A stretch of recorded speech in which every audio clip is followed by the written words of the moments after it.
Hello and welcome to Indus News, live from Islamabad. I am Munib Hamid with the news of this hour. Let's begin with the headlines first.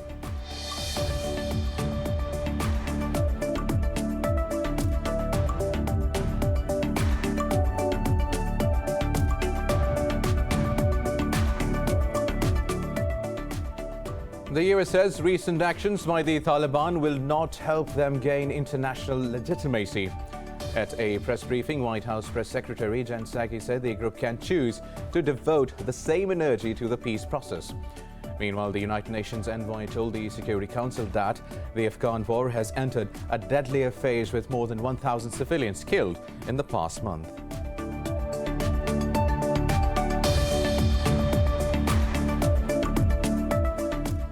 Foreign ministers from the group of 7 wealthy economies say all available evidence shows Iran's role in attack on a tanker last week. In a statement, the group accused Iran of threatening international peace and security. The Israeli-managed and Japanese-owned tanker was attacked on 29th of July in the Gulf of Oman that killed 2 foreign crew members.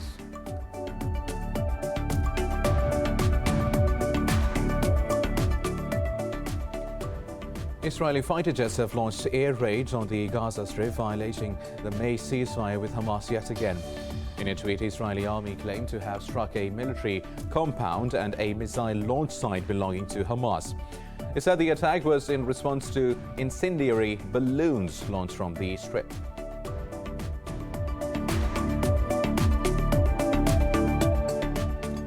Brazil has reported over 1,000 more deaths from COVID-19 and over 42,000 infections overnight. In Pakistan, 95 people lost their lives to the virus, while over 4,700 tested positive in the past 24 hours. Globally, the fatalities toll has exceeded 4.2 million, with over 201 million infections.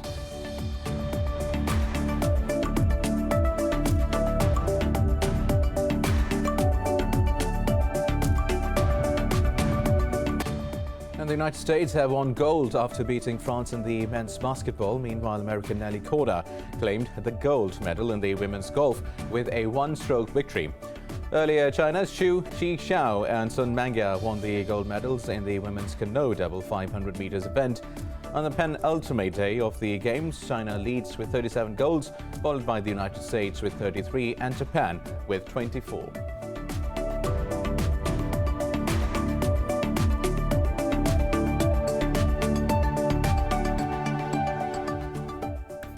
These were the top stories. News in detail after a short break. Stay with us.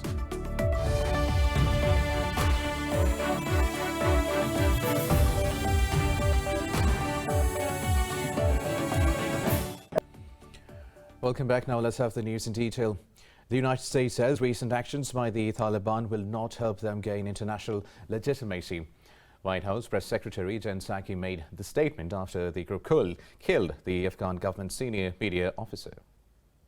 Press briefing, Psaki said the group can choose to devote the same energy to the peace process. Meanwhile, the United Nations envoy told the Security Council that the Afghan war has entered a deadlier phase. Deborah Loynes said more than 1,000 civilians were killed in the past month. Loynes noted attacking the urban areas seems to be a strategic decision by the Taliban. Back in Afghanistan, the Taliban claimed to have seized Astana Kalan area of Panjshir's Abshar district. A Taliban spokesperson also said the insurgents have completely liberated the southern Nimruz province. In a tweet, Zabiullah Mujahid said the governor's house, police headquarters and other buildings are under their control. However, the police said the group has only captured the provincial capital, Zaranj, due to a lack of reinforcements from the government. Meanwhile, Indian forces have martyred another civilian in occupied Jammu and Kashmir's Budgam district. The occupying troops targeted the youth during a so-called search operation in Manchowa area. Occupation forces have imposed a complete communications blackout in the area. The operation was underway till the last reports came in. It comes a day after the Indian troops martyred 2 civilians in Rajouri district. The occupying forces have killed over 400 Kashmiris after New Delhi illegally revoked the valley's autonomy in August 2019. Now, the group of 7 wealthy economies say all available evidence shows that Iran was behind an attack on a tanker last week. In a statement, the group's foreign ministers accused Iran of threatening international peace and security. The European Union and the United States have renewed their accusations about Iran's involvement in elements threatening the regional security. The group has asked Iran to stop what it called all activities inconsistent with the relevant UN Security Council resolutions. It also called on all parties to play a constructive role in fostering regional stability and peace. At a closed-door meeting of the Security Council, Britain's UN Ambassador Barbara Woodward said the attack was deliberate and targeted. Meanwhile, in a report, US Central Command said the tanker was attacked by a drone produced in Iran. The report added that the drone was loaded with a military-grade explosive. It said the recovered pieces are nearly identical to previously collected samples from Iranian one-way attack drones. After the report, the United States and Israeli defense chiefs Lloyd Austin and Benny Gantz vowed to cooperate closely on regional security. Iran has repeatedly denied involvement, saying the Israeli regime is playing victim to divert attention from its crimes in Palestine. Iran's ambassador to United Nations also warned Israel against adventurous moves. Now, for more on this, we have with us Syed Mohammad Marandi, a political analyst from Tehran. Mr. Marandi, thank you very much for your time. Now, despite Iran's denial, foreign ministers from the G7 have claimed that all available evidence shows Tehran's role in attack on a tanker last week. Is this all about to press new Iranian President Ebrahim Raisi? Yes, without a doubt. The G7 has absolutely no evidence whatsoever that this drone attack was carried out by Iran. And in addition to that, the real question is if they're really concerned about navigation on the high seas and freedom of movement, then they should be responding to the 12 attacks on Iranian tankers over the last year and a half by the Israeli regime. And also the alleged hijacking of another ship that took place 3-4 days ago was not just suspicious, but it was, in my opinion, a false flag operation. Because when the hijackers boarded the ship, they were there for a few hours. And the Persian Gulf region is a very crowded place with many Western military installations. Within minutes, there would be drones flying overhead, airplanes flying overhead, and ships moving to surround the area. So ultimately, when these so-called hijackers left the ship, they would have been monitored and we would know where they went to, but we don't, simply because Western governments or their allies or a combination group carried out this ridiculous adventurism. Right. Also, President Ebrahim Raisi is considered a hardliner. What approach does he or can he adopt to tackle this rising global pressure on Iran? It's not global pressure, it's pressure from the United States. And the only reason why Westerners like to call him, or Western media likes to call him, a hardliner is because he is insistent that Iran's sovereignty must be respected and that we're no longer in the 19th century where Western countries dictate terms to the rest of the world.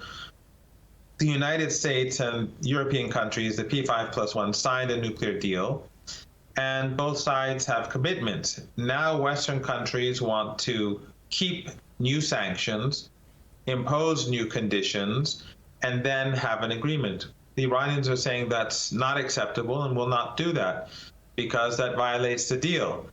And because of that, he's called a hardliner. Right. Lastly, tell us, Israeli ambassador to the United States, Gilad Erdan, says Israeli officials want the Iranian government overthrown. Isn't it against the diplomatic norms and a proxy war on Iran? Yes, without a doubt. But the Israeli regime is a very strange regime. On the one hand, it is an apartheid regime. It carries out ethnic cleansing. And in Syria, on the occupied Golan Heights, which belongs to Syria but is occupied by the Israeli regime. From there, the Israelis were supporting both ISIS and Al-Qaeda.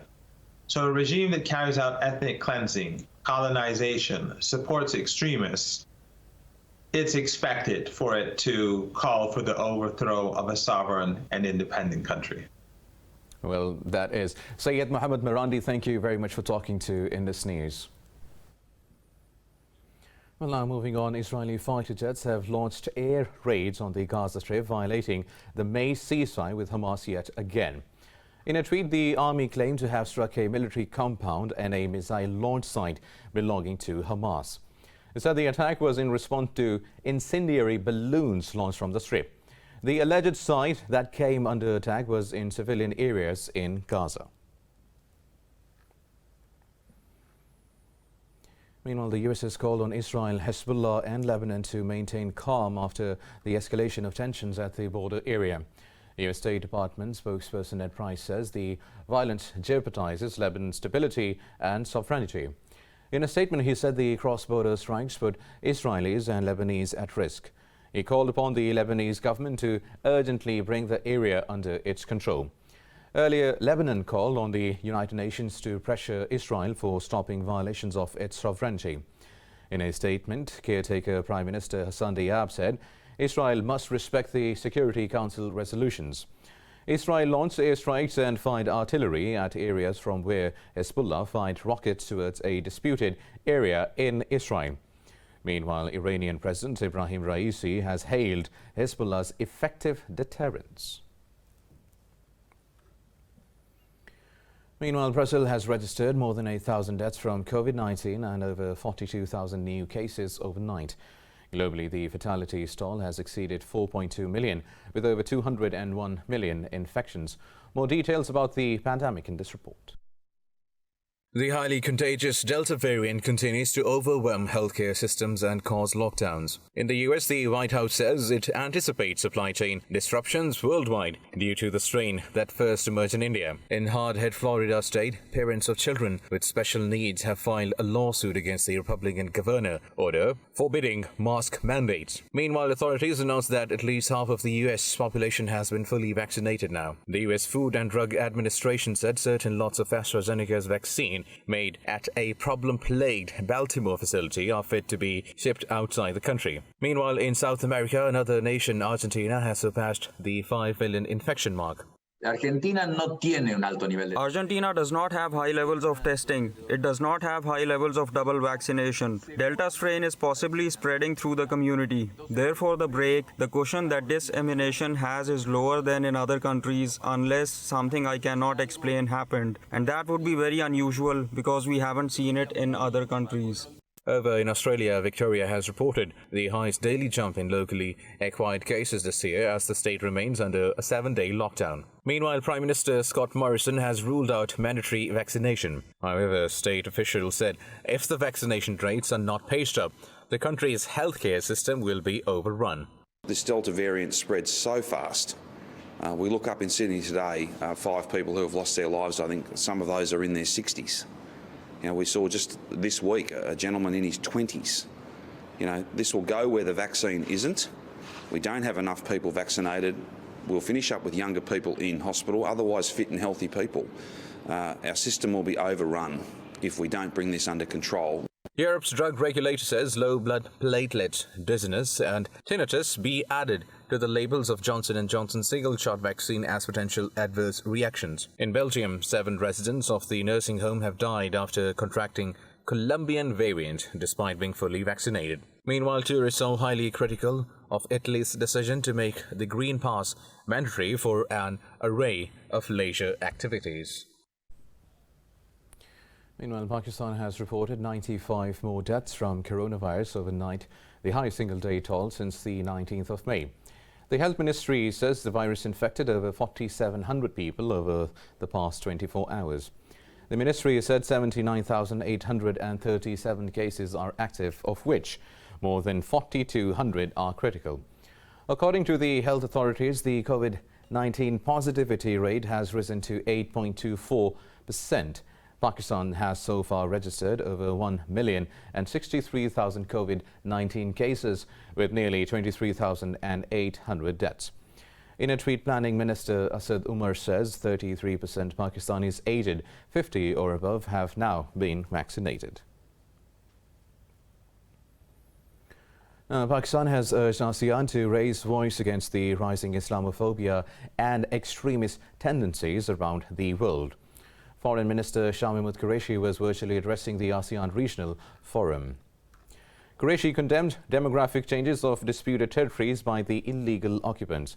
The Foreign Minister underscored that a peaceful and stable Afghanistan is central to regional peace. He called for an inclusive, broad-based and comprehensive political settlement through intra-Afghan negotiations. Qureshi also apprised the forum about the progress made by Pakistan in the field of counter-terrorism. Meanwhile, China has urged ASEAN countries to enhance solidarity and cooperation to maintain regional peace and stability. Foreign Minister Wang Yi made these remarks during a virtual meeting with the bloc's foreign ministers. Wang called on ASEAN states to jointly respond to their common security challenges. He said the region should consolidate its defense against the COVID-19 pandemic. Earlier addressing the meeting, U.S. Secretary of State Antony Blinken said China's growing nuclear arsenal is a matter of deep concern for Washington. Blinken called on Beijing to cease provocative behavior in the South China Sea. He said China has deviated from its decades-old nuclear strategy based on minimum deterrence. More news coming up in this news bulletin after a short break. Stay with us.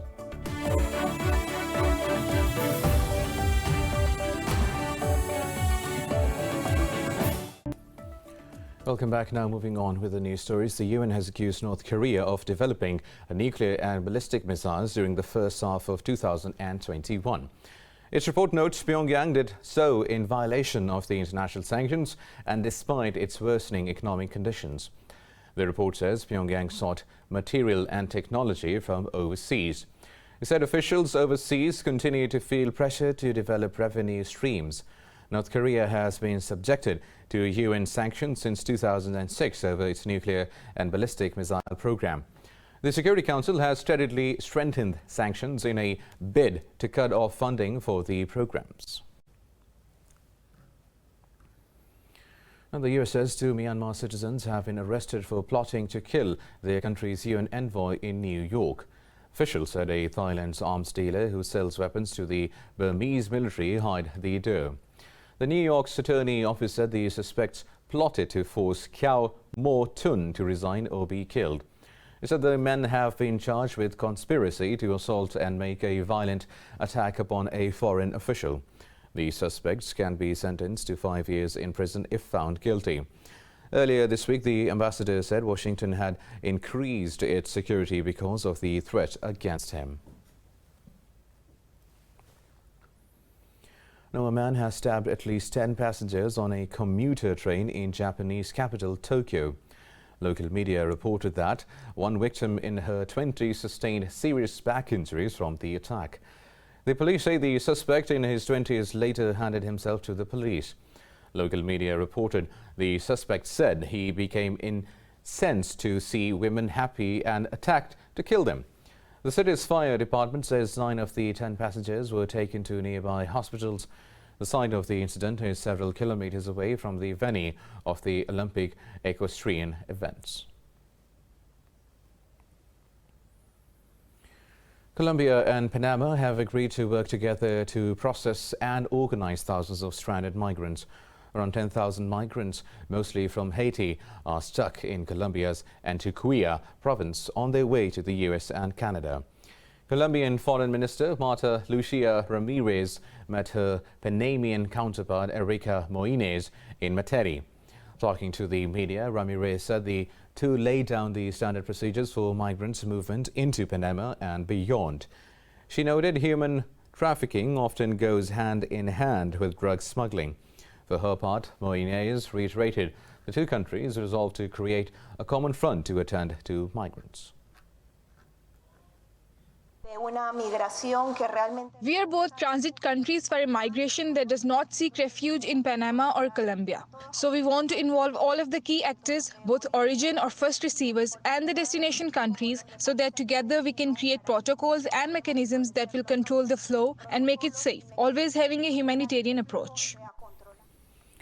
Now, in the U.S. state of California, firefighters are seeking to take advantage of the weather conditions to make headway against massive wildfires. The state's largest fire already burned through the historic mining town of Greenville, leaving it in ruins. The so-called Dixie Fire has burned across nearly 433,000 acres across the state. Officials say the blaze is just 35% contained so far. No injuries or deaths have been attributed to the fire yet. However, the flames continue to threaten more than 10,000 homes. Around 16,000 people have been evacuated across state's 5 northern counties amid raging blazes. California's 5 largest wildfires in history have all occurred in the last 3 seasons, blackening over 2.5 million acres. NASA's Mars rover Perseverance has failed in its first attempt to grab rock samples on Mars. It drilled its first sample collecting hole in what was a major milestone for the $2.7 billion mission. The space agency later announced data beamed back to Earth indicated that no Mars rock or dirt made it into the sampling tube. The drill hole in the first step of a sampling process that is expected to take about 11 days. The car-sized Perseverance landed in the red planet's Jezero crater this February to search for signs of ancient microbial life.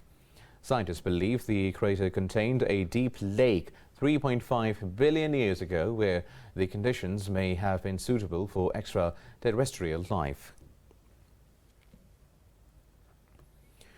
Climate change scientists consider methane to be a major driver of global warming. It is invisible and odorless, but its emissions are responsible for 30% of warming on a global scale since the pre-industrial era. This report has more details. Methane is the main component of natural gas and is over 80 times more potent than carbon dioxide in the first 20 years after emission. It is produced as a byproduct of the oil and gas industry. Methane is the major component of natural gas and, if captured, can be used as a fuel for power plants and domestic purposes. Its concentration in the atmosphere is currently increasing at a rate of around 1% per year. And experts say tackling methane emissions is the strongest lever they have to slow climate change over the next 25 years. There is an industrial area here using a lot of methane. Why we have to put it in the sky and contribute to the destruction of our climate? So there must be more rational ways in year 2021 to use methane instead of venting in the atmosphere. While governments around the world do not usually report leak rate figures, scientists can estimate the leak rate by looking at reported emissions and reported production. A Clean Air Task Force official says it took the images of more than 200 sites across Europe over 3 months. He said most of these sites have been leaking emissions in some way or another. And on the second visit to the same sites revealed the authorities did nothing to fix it and the leakage was still there. Whether it's a leak or some sort of operational practice, most of these emissions can be reduced at negative or marginal costs to the company. For instance, when you look at the video of the rusted hole in the tank from Italy, you see that could have been detected with the leak detection and repair program. And then the company could have gone and fixed the tank. Thanks to rapidly advancing technology, a growing fleet of satellites is now aiming to help close the valve on methane by identifying such leaks from space. Scientists from a European technology startup have been able to pinpoint the location, potency, and size of leaks around the world via satellite imagery.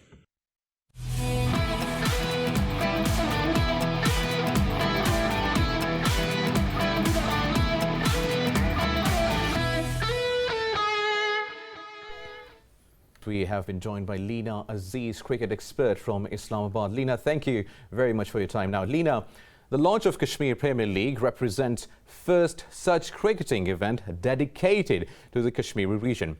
In your opinion, how will this tournament benefit Kashmir, and what opportunities does it present to the Kashmiri's cricket aspiring talent? Yeah, I mean, I don't know about the Kashmir cause, because I feel that sports should be kept separate, with politics. They shouldn't be intermingled, or, they shouldn't be interchangeable.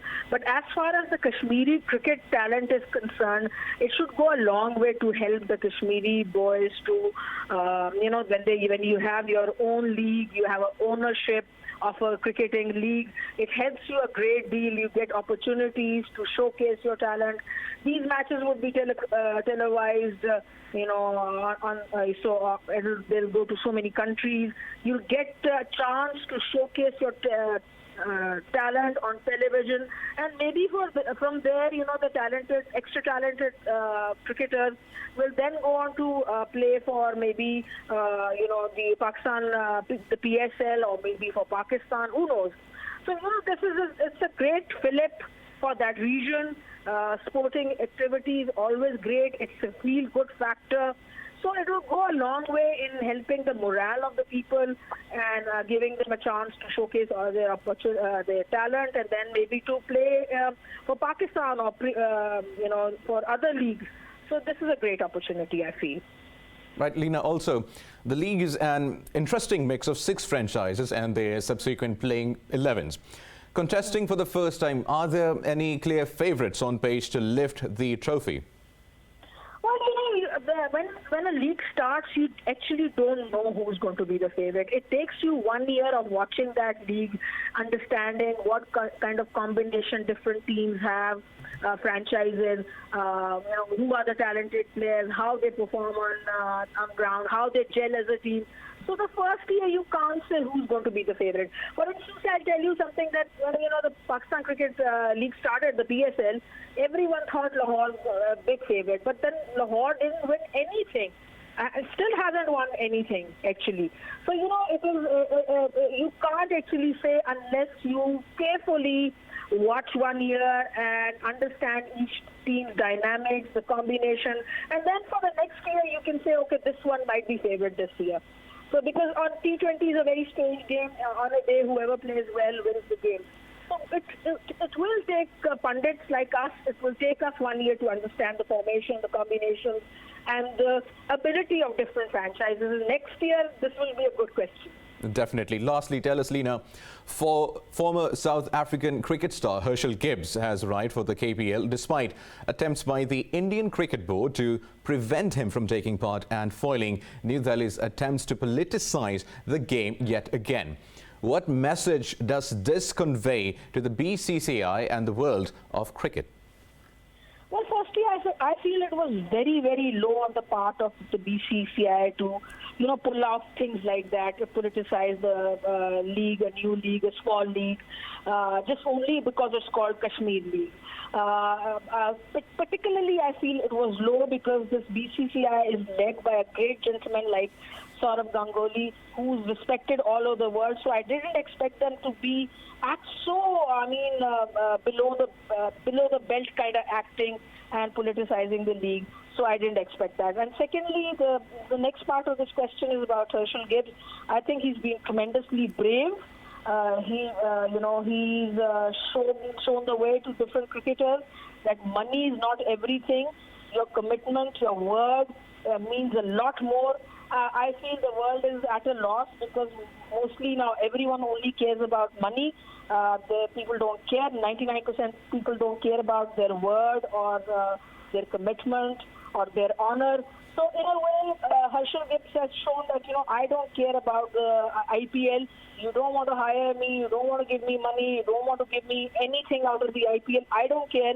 I've given my word to the Kashmir Premier League, and no matter what kind of blackmailing you stoop to the BCCI, I'm not going to care, and I'm going to go ahead and honor my word. Well, and definitely he is a honourable cricket player and a great one. Lena Aziz, thank you very much for talking to Indus News. Now, still in cricket, Bangladesh beat Australia by 10 runs in the third T20 to secure the historic series win in Dhaka. Aussies managed just 117 in reply to Bangladesh's 127. Bangladesh skipper Mahmoudullah was declared player of the match for a half-century. Nathan Ellis was the pick of the bowlers for taking 3 wickets, while Josh Hazlewood and Adam Zampa took 2 wickets each. Shoaiful Islam took 2 wickets to help Bangladesh clinch the 5-match series. The two sides will lock horns in the 4th match on Saturday. Now, England trail India by 70 runs in the second innings as they end day 3 at 25 for no loss. Earlier, India were all out for 278 in reply to England's first innings total of 183 runs. KL Rahul was the top scorer with 84, while Ravindra Jadeja added a quick 56. India's last 3 wickets added 72, with Jasprit Bumrah swinging his way to 28, extending their lead to 95. Ollie Robinson took a maiden 5-wicket haul, while James Anderson took 4 wickets for England. Rory Burns and Tom Sibley will resume the innings when England will come into bat on Saturday. Now, in the Tokyo Olympics, US, Britain, Norway, Bulgaria and Germany are among others to capture gold medals on the 11th day of the Games. China leads the medal standings with 37 golds, followed by the United States with 33 and host Japan with 24. This report has more on the Games. Day 15 of the Games will feature a total of 34 gold medal events. The United States beat France 87-82 in the final to claim their 16th Olympic gold medal in the men's basketball. In women's golf, Nelly Korda shot a 2-under par 16-9 to win another gold for the United States. Norwegian duo Christian Sørm and Anders Moll won gold in the men's beach volleyball after beating the team of Russian Olympic Committee. Brighton Galal Yafai won the first boxing gold medal of the Games for his country after an impressive victory over Filipino opponent in the men's flyweight category. Meanwhile, in women's flyweight boxing, Zelyaskova Krasteva of Bulgaria clinched the gold after beating her Turkish contender. Meanwhile, Pakistani athlete Arshad Nadeem is in high spirits to win a medal for his country at the Tokyo Games. He will be competing in the men's javelin throw final in the evening today.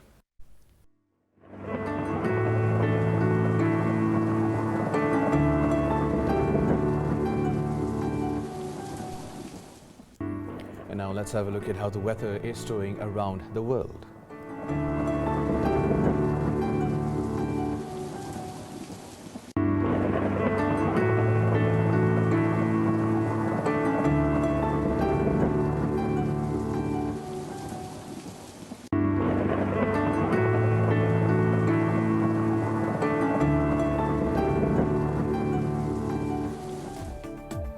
And that is all for now. For the latest updates, you can follow us on social media at indus.news. Take care.